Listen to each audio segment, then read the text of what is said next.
19-year-old Portia Nobhula is from the Mbire area near Zimbabwe's border with Zambia and Mozambique. She says she was raped at 15 on her way from school, became pregnant, and then was forced to marry her attacker. Our marriage was never my will. I was forced by my parents. I was very brilliant at school, and I was messed up by men. Her case is not unusual, say children's advocates. The major cause of child marriages here is that children walk long distances to school, some 12 or 13 kilometers each way. So a child ends up leaving school, and since there is nothing like training in woodwork or sewing, she ends up being married.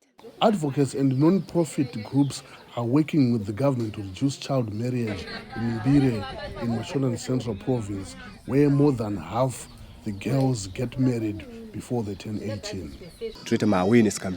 We are doing awareness campaigns at gatherings like these as one way to reduce the problem of child marriages. We do these campaigns with parents and girls, as well as teach them about their sexual and reproductive rights.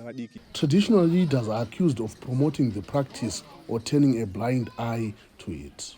Chief Chitsungo, a traditional leader here, says he's punishing parents who marry off their children by fining them. You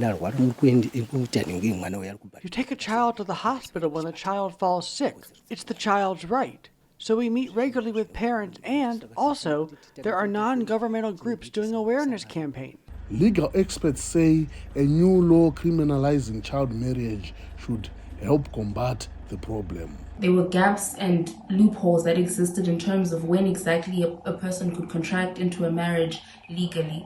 So by extension, however, there is need for the Criminal Law and Codification Reform Act to introduce a clear law that stipulates child marriages as an offense and also introduces sentencing guidelines for perpetrators of child marriages. Portia Nobhula is hoping other girls will not have to endure what she has. Those convicted under the new child marriage law face up to 10 years in prison, though advocates for children's rights are pushing for a harsher sentence.